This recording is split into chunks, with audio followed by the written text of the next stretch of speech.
If you like Tolkien stories, or if you like Game of Thrones and the books and the movies, you will like the first reading from the Revelation of St. John as well. There is a dragon, not unlike in the Tolkien or Game of Thrones. There is a powerful woman clothed with sun. There are stars being thrown away at her feet. This mythological language that we all witness in the Revelation of St. John is not something new. This mythological language of dragons and powerful women has been with us for centuries. As a matter of fact, many Bible scholars will point out that John is plagiarizing Egyptian myths, that John is using the image of Isis, the goddess, to convey his message. Interestingly enough, the culture of different languages, the cultures of different nations, of different continents, use the same elements, the same symbols to keep retelling the same old stories. If you look at the history of literature, there are dragons, there are mythological creatures from the very beginning present in our writings as humankind. John is not doing anything new. Long before him, people in today's Iran, Iraq, were writing the stories with the dragons on clay tablets. Long after him, J.R. Tolkien was writing the stories with dragons and other mythological figures. And of course, the Game of Thrones and The Winter is Coming and all those things are still the same old stories, the same old message, which is simple. The good will prevail. The evil will be conquered. There is hope. There is something to look forward to. Do not give up. Keep fighting your battle. There is a battle in the world. Those stories tell us. But at the end, the victory belongs to those who fight against evil. The story and the symbols have not changed for 3,000 or 4,000 of years. We still use the same mythological symbols. We still use the same figures like dragons, etc., etc. What has changed is how we convey them. As I mentioned earlier, one of the earliest mythological stories, the poem of Gilgamesh, was written on clay tablets back in today what is Iraq and Iran. Imagine carrying clay tablets to school every day. Maybe one page a day you could put in your backpack. If you wanted a whole book, you would need to rent a U-Haul to carry with you.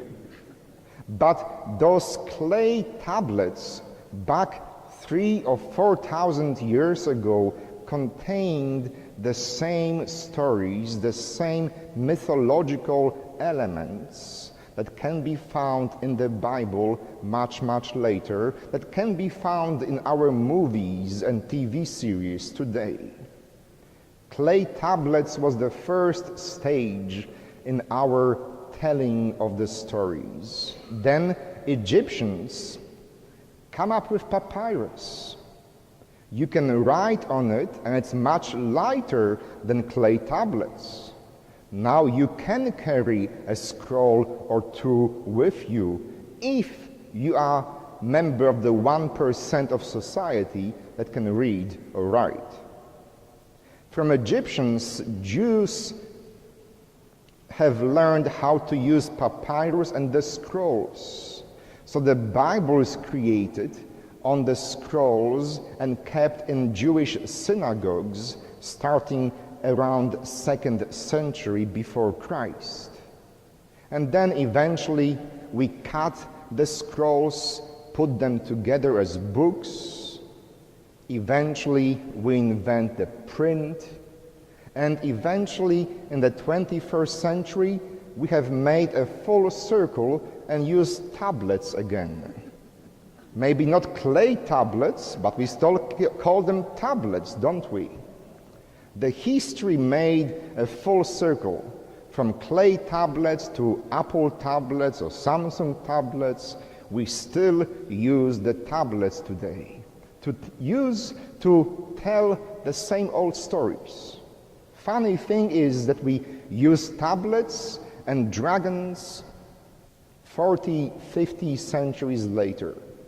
We tell the same stories, we use different means of telling them, but we use the very same symbols and mythological elements that we used 5 or 4,000 years before. This is about the first reading, and it contrasts very well with the gospel passage.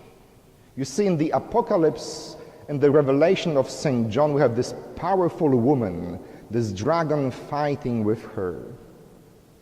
In the Gospel of Luke, the woman is not powerful. In the Gospel of Luke, the woman is a young, teenage, pregnant girl. Many Bible scholars will explain that Mary at that time could be 14, maybe 15 years old. She just found out that she's pregnant. But at the same time, she has also learned that her older cousin, Elizabeth, is pregnant as well.